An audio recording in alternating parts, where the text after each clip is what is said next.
Sounds like Europe. Cross-border podcasting. Hello and welcome to Sounds Like Europe, Cross-Border Podcasting, a project brought to you by WePod. I am your host, Javi Caminero. We have been saying all this second season that this year is going to be full of premieres and news here in WePod. You can already listen to the first co-production, Mar de Rabia and Mare di Rabbia, in both Spanish and Italian. You can still apply to the European Podcast Academy that will be held in Milan from March 17th to March 21st, 2025. And as the calendar continues to move forward, more and more content from the WePod project will be available for you to discover cross-border stories. November 29th saw the premiere of our second co-production, which is called Camioneros in its Spanish version and Vie de routiers in French. This co-production has been made by Ser Podcast, which is part of Prisa Audio, WePod's Spanish partner, and Europod, our Belgian partner. In this documentary, journalists Manu Tomillo and Futura analyze a job that is essential for our society, but to which until now we have hardly shown any interest. According to data from the International Road Transport Association, right now in Europe, at least 230,000 truck drivers are needed. And if nothing changes, that number will only grow. Like all WePod co-productions, this documentary will have 6 episodes. The final episode of the French and Spanish versions will be released on January 3rd, and the English version, Trackers, will be released towards the end of that same month of January 2025. To know all the details about this co-production, today I'm going to talk to its 2 creators. Manu Tomillo and Futura d'Aprile. Hello guys, how are you? Hi Javi, thanks for having me. Hi Javi, it's a pleasure to be here. How are you guys feeling about Camioneros and Vie de routiers now that the first episode is available? Futura, maybe I can start if you want it. Yeah. Yeah, for me it's a pleasure because this second project is an amazing story. Even if normally we don't think about truck drivers' life or truckers is not something interesting, but if you realize how important is this for us as citizens and for us as Europe, I think this story is very, very important, and I feel really happy actually. Yeah. What about you, Futura? Are you happy? Are you nervous? Yeah, I agree with Manu. It was really an adventure to go with those truckers around Europe, in Spain and French, and to talk with them, to sleep with them even, and to see what it means to be a truck driver. Because as Manu already said,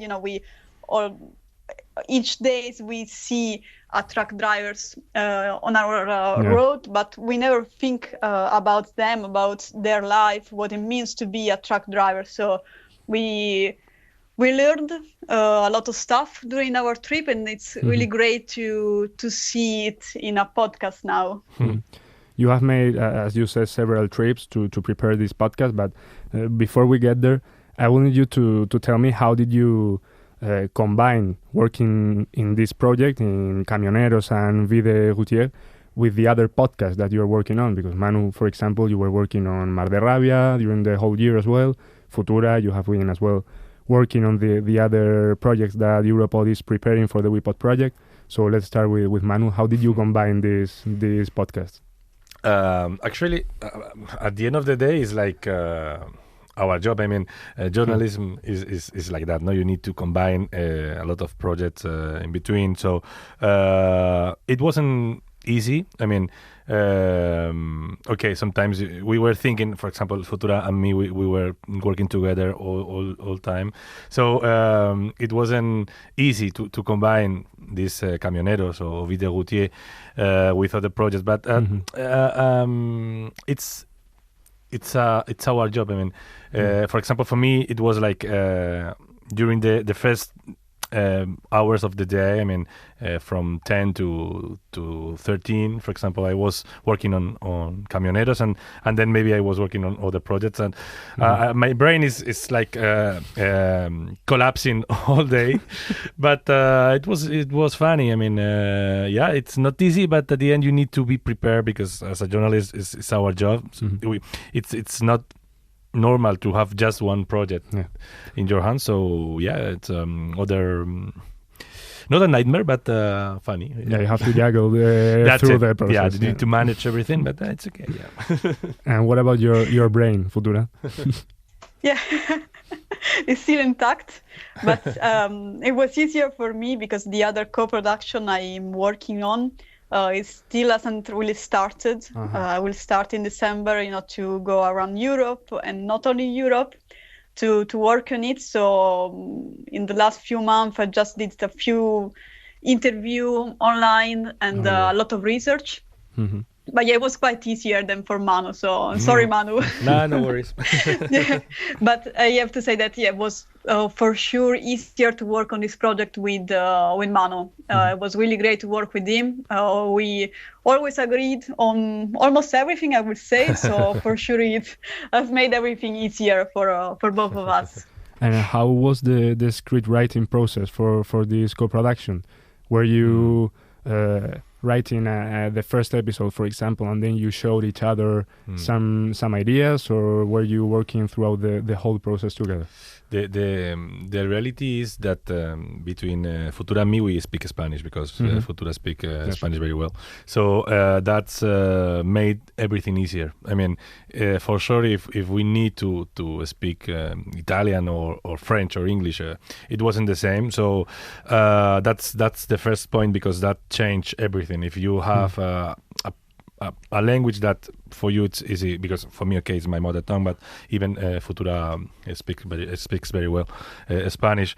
And then, as Futura said, this process was very interesting because we shared the same ideas about the project. So it was very, very easy in a way, even if it's not easy to create a story like that about truck drivers and do it attractive for the audience. But we take I don't remember the hours, but a lot of hours working together by video conference and deciding and writing and sharing our concept, our scripts.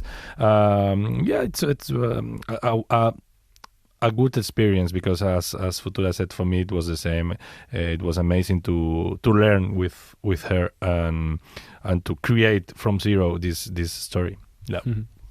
Yeah, we can say that was really a collaborative project. We made everything together. We were always in contact, even when we were with the truck drivers. And I think that is really a good part of all this experience. Not only the reporting and the writing, but also the relationship with Manu, the working together. It was really good to have this kind of working relationship. And yeah, of course, the language, I guess that was was easier, as I speak Spanish, not so good as Manu says, but thank you, Manu. No, it's true. It's true.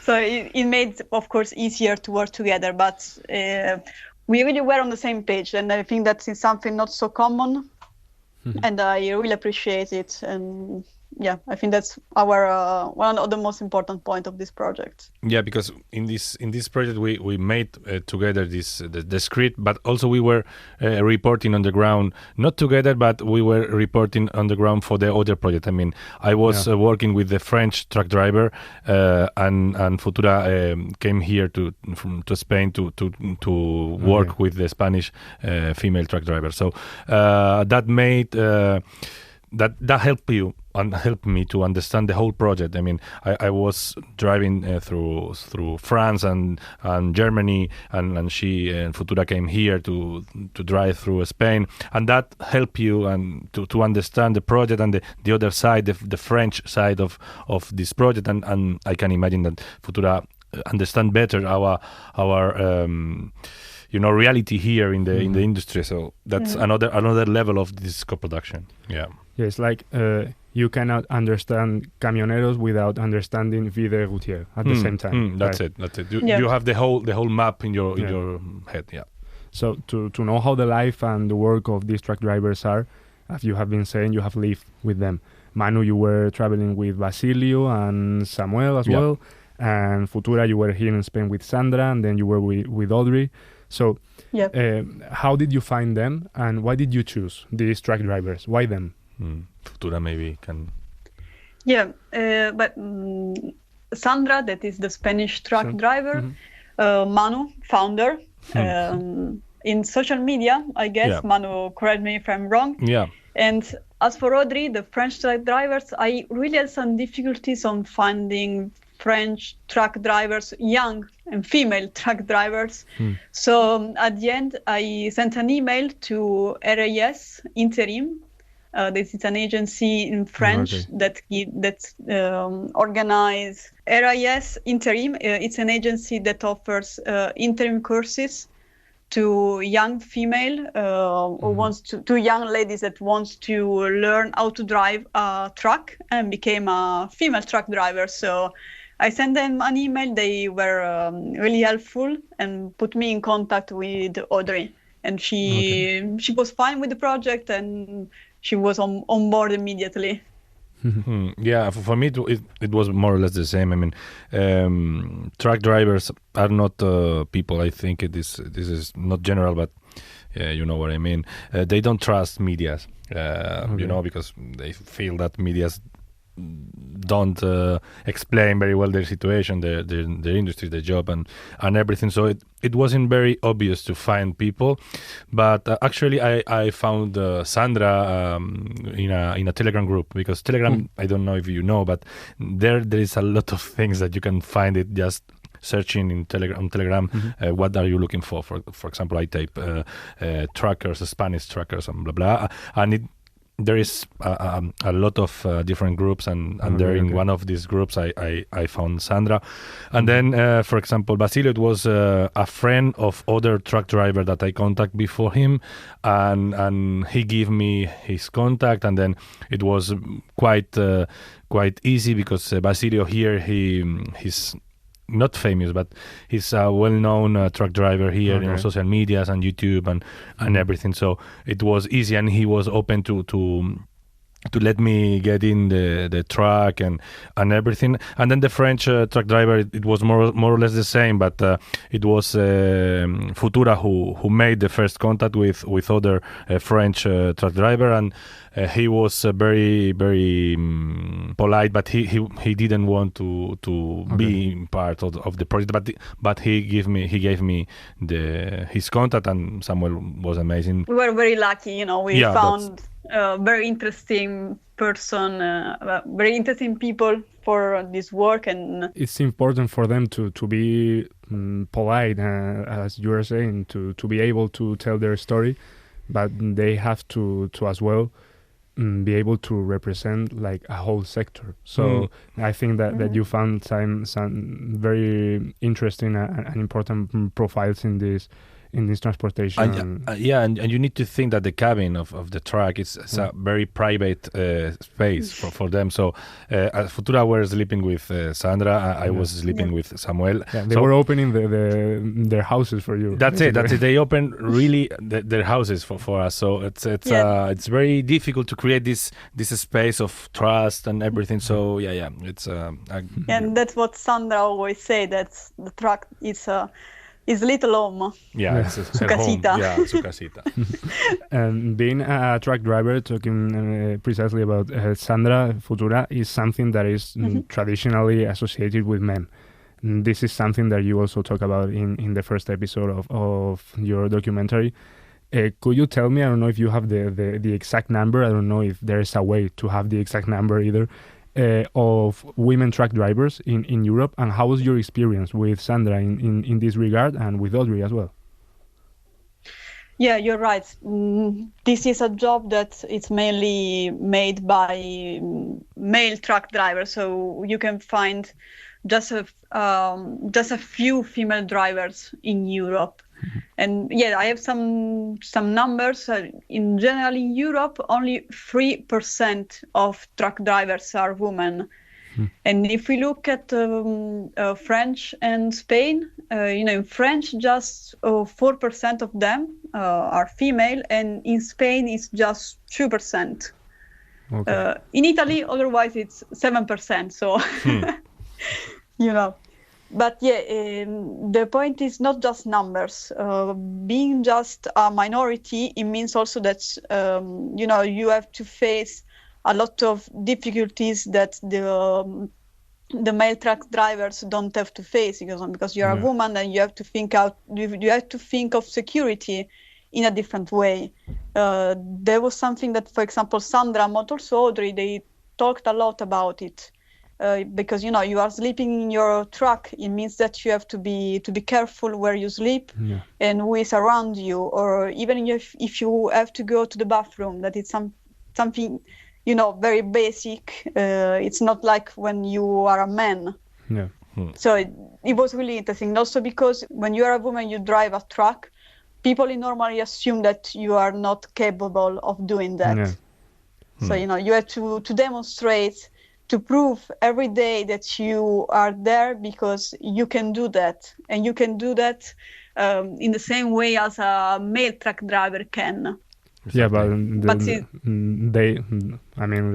male truck drivers don't have to face that, and don't have to prove that every day, as you said. Yeah. That's the point. They just assumed because you're a male, so you can drive a truck. You can do that. It's like in your nature. If you're a woman, then no, you have to prove it every day. Patriarchy on wheels, yeah. And what's coming up in the next episodes? Like, don't get into spoilers, but I know, Manu, you have been recently. You have made a trip that is going to be important for the end of the documentary. So. Yeah, I traveled to Rotterdam actually for the last episode, but I don't want to spoil it. So I think that we try to show up how the industry is, how the conditions are from in a labor level. I mean, salaries and hours and even problems with pollution and all the industry, electric vehicles.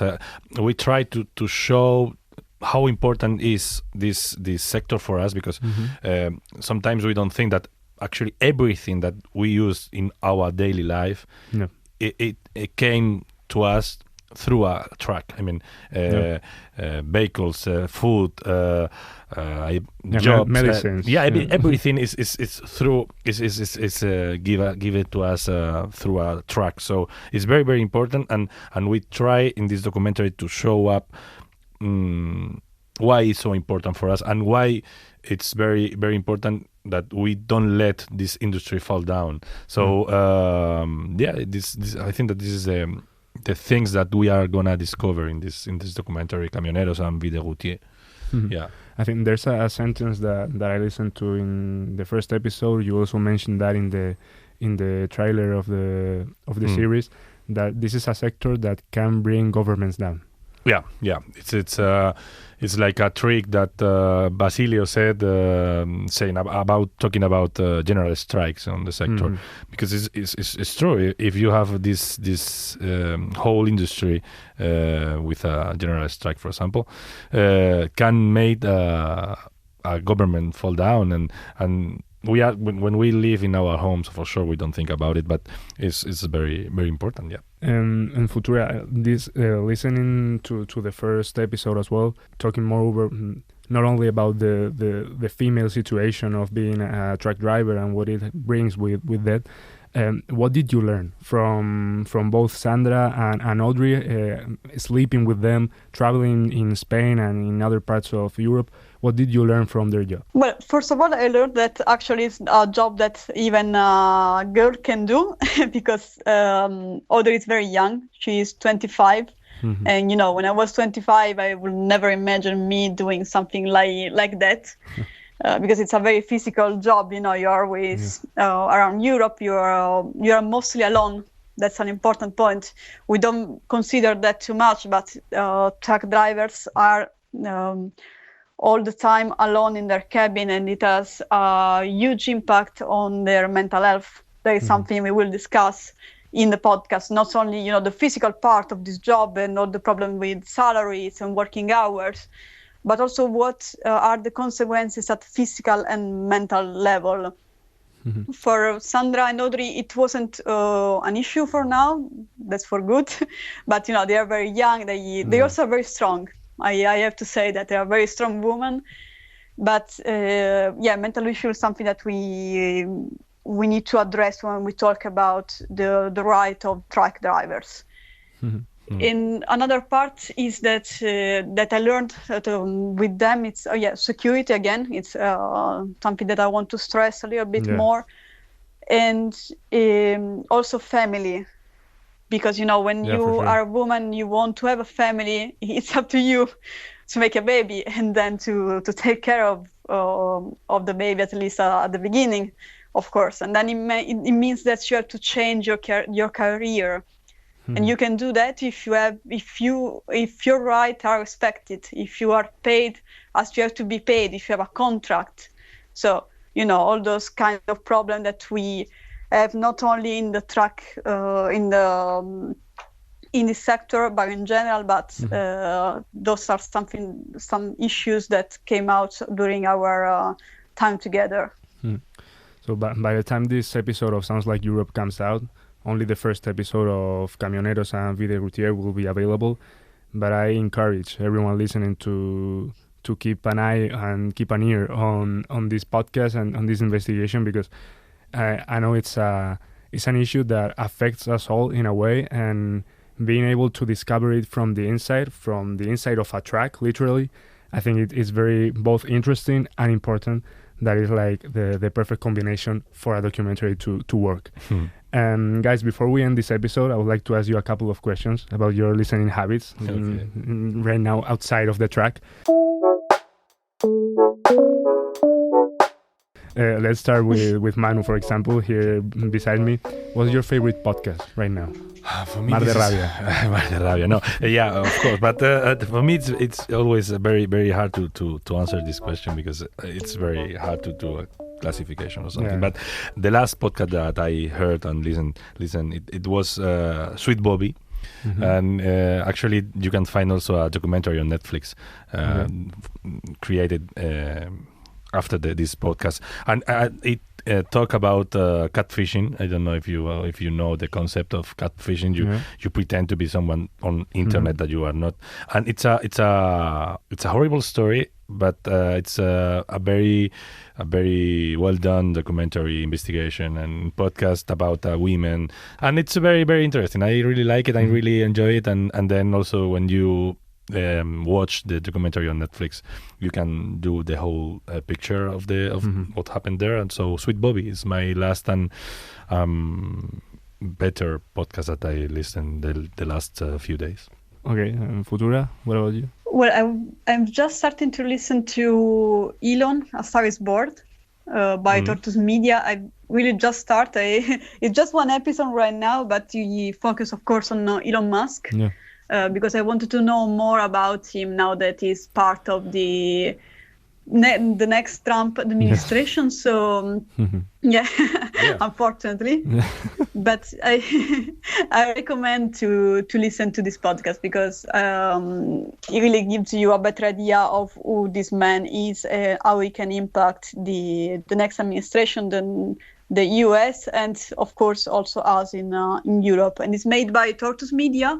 That is a media that I generally recommend, because it makes a lot of investigation and podcasts. And maybe the one that Manu was referring to, it's from Tortoise Media. I think so. Yeah, I think so too. Yeah, Tortoise Media. Yeah, so it's really a good platform to look for podcasts. And when is your favorite moment, guys? Let's start with Futura this time. To listen to podcasts? Well, maybe during the evening, when when I finish working and I'm working in my neighborhood, that to disconnect from my computer, I really like to listen to music or to podcasts normally. Manu? Yeah, me too, and but mainly on weekend. I prefer weekend. Yeah, quiet at home, and Yeah, this ritual you were. Yeah, that's it. Well, guys, thanks a lot for being here. Futura d'Aprile, journalist in Europol, Manu Tomillo from Prisa Audio, Ser Podcast. Good luck with Camioneros, with Vida Routier, with Trackers when it comes out. Thank you for being here, and I'm really looking forward to listening to the whole series. Thank you, Javi. Thank you. And to everyone listening to this interview, I've been your host, Javi Caminero. Please go listen to the first episode of Camioneros and Vida Routier. and let us know what you think about this second co-production of the WePod project. I will be back in 2 weeks with a new episode of Sounds Like Europe. Bye-bye. Sounds Like Europe, Cross-Border Podcasting is a WePod podcast funded by the Creative Europe programme. Hosted and written by Javi Caminero, sound design by Manu Tomillo, coordinator Alexander Damiano Ricci, executive producer Anna Ribera.